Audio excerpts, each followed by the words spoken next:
नमस्कार। कुंभ राशि के सभी दर्शकों को और जितने भी और भी दर्शक हैं सबको मेरी तरफ से बहुत बहुत साधुवाद, धन्यवाद। और इस बात के लिए कि शनि ग्रह और राहु पर चर्चा करेंगे, ये आपके लिए कैसा प्रभाव देने वाला होगा तथा ये छोटे छोटे जो बदलाव हैं ग्रहों के, उन पर भी हम विशेष चर्चा करने वाले हैं। आप लोग ध्यान देना और इस पर शंका नहीं रखना। ये वीडियो हर महिला हर पुरुष के लिए। बहुत लोग पूछते हैं कि ये महिलाओं के लिए है या पुरुषों के लिए। जो भी प्राणी इस संसार में कुंभ राशि का है, जिनके ये नक्षत्र है, साफ साफ बता रहा हूं दोबारा, ये नक्षत्र धनिष्ठा, शतभिषा, पूर्वा भाद्रपद। धनिष्ठा नक्षत्र के 2 चरण लास्ट वाले, तीसरा और चौथा, और धनिष्ठा के बाद शतभिषा 4 चरण और 3 चरण भाद्रपद नक्षत्र। इन सब से मिलकर के बनती है कुंभ राशि। कुंभ मैंने घड़ा, और घड़ा जो है, घड़ा भरने वाला है और धीरे धीरे भरेगा, क्योंकि शुभ ग्रहों का प्रभाव सन 2025 में इनके ऊपर रहेगा। आप यहाँ ध्यान देंगे कि ये लाल रंग से लिखा हुआ राहु और केतु अभी ये आया नहीं है कुंभ राशि पर, लेकिन ये जब आप समझिए ऊंट हो, हाथी हो या बड़ा कोई जानवर जब करवट लेता है, ठीक इसी प्रकार तो हलचल होती है। तो राहु और केतु तथा शनि एवं बृहस्पति, जिनके कार्यकाल देखिए 18 महीने तक राहु रहता है एक राशि पर, 30 महीने तक, यानी कि उसमें 1 साल और जोड़ लो तो 2.5 वर्ष शनि का कार्यकाल होता है, और 1 वर्ष, लगभग मात्र 1 वर्ष बृहस्पति एक राशि पर बने रहते हैं। ये एक साधारण सा गणित है। अब हम राहु की बात करते हैं कि राहु कुंभ राशि पर इसी वर्ष आ रहे हैं, उसके मायने क्या हैं। वैसे तो 12 की 12 राशियों पर कुंभ राशि पर राहु आने का स्वभाव, प्रभाव, लक्षण अलग अलग होगा, लेकिन यहां तो कुंभ राशि पर ही आ रहा है राहु का गोचर। 18 वर्ष के बाद ये आता है, 18 ईयर। अब देखिए, मैं बहुत दूर आपको नहीं ले जाऊंगा। 88, 89, 2007, 2008 और 2024 और 25 और 2026, ये 18 साल का गैप है। यानी कि सन 88 और 89 में राहु यहां थे। ये अपनी अपनी कुंडली देख लेना आप। और 2007 और 2008 में भी यहां थे, और अब 2025 और 2026 में रहेंगे। आइए अब जानते हैं कि पहले छोटे ग्रहों की चर्चा करते हैं। आपके ऊपर बृहस्पति चल रहा है चतुर्थ भाव में इस समय, ये आपको सब कुछ देगा। पंचम भाव में मंगल है, आपको क्रोध का त्याग करना है।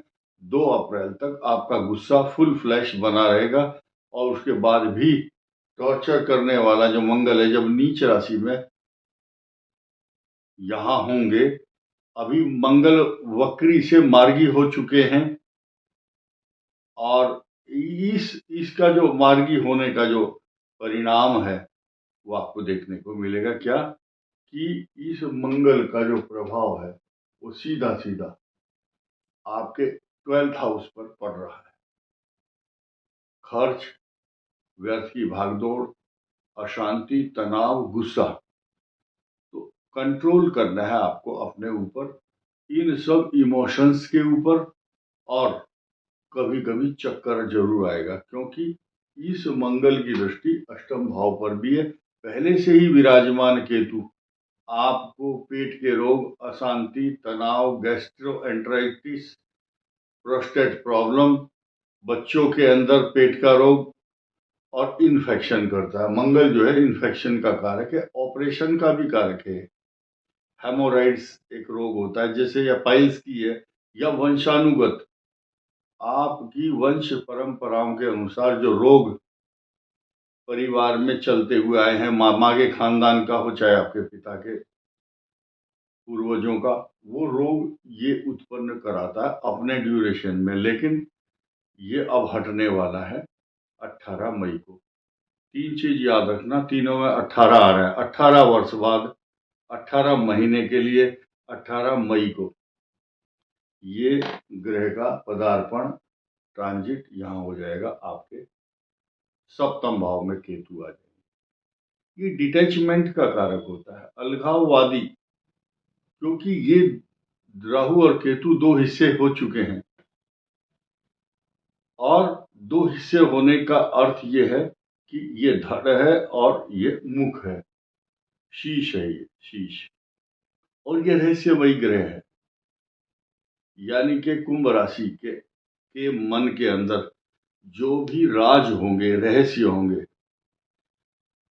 उस 2 साल 1.5 साल तक वो आदमी अपने विचारों को दूसरे को डिलीवर नहीं कर सकता, शेयर नहीं करेगा, बताएगा नहीं, और अपनी ही धुन में रहेगा तथा अपनी योजनाओं को गुप्त रखते हैं ऐसे व्यक्ति। और एक नई चीज क्या है, अपने खानदान में पूरे के पूरे कुटुंब और खानदान में ऐसा काम करके दिखाते हैं यूनिक, जो किसी ने किया नहीं होगा। ये लक्षण राहु का अगर आपकी कुंडली में बना हुआ है लग्न में, तो सभी परिवार के लोग ऐसे व्यक्ति को कितना भी कोशिश करें कि तुम अपने मन की कथा और व्यथा बताओ, वो बताता नहीं है। उनकी योजनाएं अपनी व्यक्तिगत होती है, पर्सनल प्रॉब्लम किसी के सामने शेयर नहीं करते। And they are self made person, किसी के सामने मदद के लिए अपना हाथ फैलाते भी नहीं है। ये राहु का स्वभाव, प्रभाव और लक्षण है कुंभ राशि पर, और ये 18 महीने रहेगा। तो ये तो एक सामान्य सी बात कही। आज का विषय क्या है, राहु और शनि का परिवर्तन। क्योंकि राहु का परिवर्तन ये क्या है, डिटैचमेंट का कारक है। दाम्पत्य जीवन को अगले 18 महीने तक संभालना आपका काम है। उसमें कोई भेदभाव उत्पन्न ना हो, विवाद ना हो, अशांति ना हो, ये सब आपको सोचना है। अब हम इस शनि की भी बात कर लेते हैं। शनि का परिवर्तन, कुंभ से शनि मीन में जाएंगे। ये कुंभ के लिए बहुत बड़ी अपॉर्चुनिटी 2025 में होगी, और ये मात्र 40 दिन के बाद ये स्थिति आने वाली है। 38 दिन, 38 डेज के बाद आपको चांदी के पाए पर शनि दिखाई देंगे, और आपका ये जो धन स्थान है, धन, कुटुंब और वाणी, यहाँ पर 6 ग्रहों का जमावड़ा। 29 मार्च को ये संवत, ये वर्ष समाप्त हो जाएगा, और 30 मार्च से नया वर्ष आरंभ होगा। और ये बहुत बड़ी अपॉर्चुनिटी कुंभ राशि के लिए होगी, क्योंकि कुंभ राशि पर शश योग बना करके चल रहे शनि का पदार्पण मीन राशि में होगा। और मीन राशि इनकी शत्रु राशि नहीं है, मित्र है, सम, तो वो हानि नहीं देंगे। लेकिन स्थान वृद्धि करो शनि, शनि जिस स्थान पर जाएंगे वहां पर उसकी वृद्धि भी करेंगे। अभी तक कुंभ राशि को मूल त्रिकोण में बैठ करके शनि जो है बहुत सुरक्षित, आनंदित, प्रफुल्लित, प्रसन्नचित रखता था, और ये साढ़े साथी का स्वरूप भी है।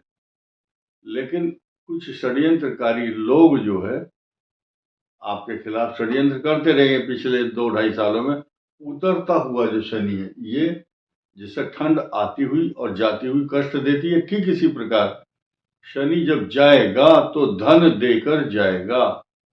इसका काम ही यही है, दिल के जो अरमान हैं वो पूरे करके जाएगा आपके ये शनि। अब नई बात यह है कुल मिलाकर के जो वर्तमान गोचर है वो उसकी स्थिति को समझ लें। आज की तारीख में सूर्य और शनि एक साथ बैठे हैं, अशांत कर रहे हैं आपको 14 मार्च तक। आपको बहुत क्लियर बताऊं, आपको अशांत नहीं रहना है। शत्रु षड्यंत्रकारी आपको नुकसान पहुंचाने की कोशिश करेंगे, आपकी छवि को धूमिल करने की कोशिश भी करेंगे, लेकिन ये आपकी रेस्पेक्ट को, ये सामाजिक प्रतिष्ठा का स्थान है, पिता का स्थान भी है। यहाँ पर इस जगह शनि की दृष्टि भी है और यहाँ का स्वामी मंगल बहुत खराब पोजीशन में शत्रु स्थान में है। लेकिन सब शंकाओं को दरकिनार करते हुए सिर्फ एक बात का ध्यान रखें कि ये जो बृहस्पति है ये आपकी छवि को धूमिल नहीं होने देगा। यानी कि देखिए, बहुत लोग इतने निगेटिव माइंड के हैं, वो बोलेंगे आपने ये भी खराब बताया, ये भी बताया और फिर आप ये भी कह रहे हैं। तो देखिए, जिस ग्रह का काम है वो नुकसान पहुंचाएगा। शेर का काम है बकरी को खाएगा, लेकिन आपको ये भी देखना चाहिए वो स्वभाव है उसका। मंगल का स्वभाव, शनि का स्वभाव, प्रभाव, लक्षण यू कांट चेंज। लेकिन इन सब के ऊपर ये भारी पड़ रहा है बृहस्पति, आपकी सामाजिक प्रतिष्ठा, नौकरी, व्यापार, प्रमोशन, तरक्की, इंक्रीमेंट, इन सब बातों को देखते हुए आपको ध्यान देना है कि अपने इष्ट देवता, कुल देवता, पितृ देवता, स्थान देवता और सब इष्ट देव का पूजन करना है।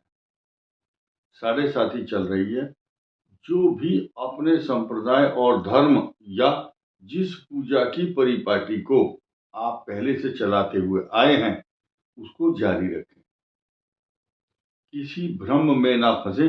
आप, इस संसार में लिखा है कि कंकर में भी शंकर होते हैं।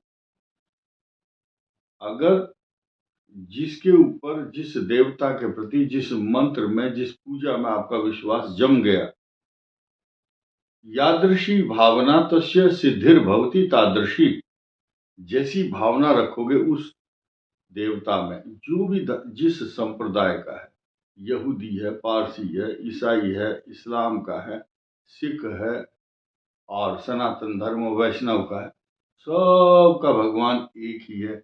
और जब हम 5 मिनट के लिए समर्पण भाव करते हैं, कृत्य भाव, अपने इष्ट देवता के प्रति झुकते हैं, नमन करते हैं,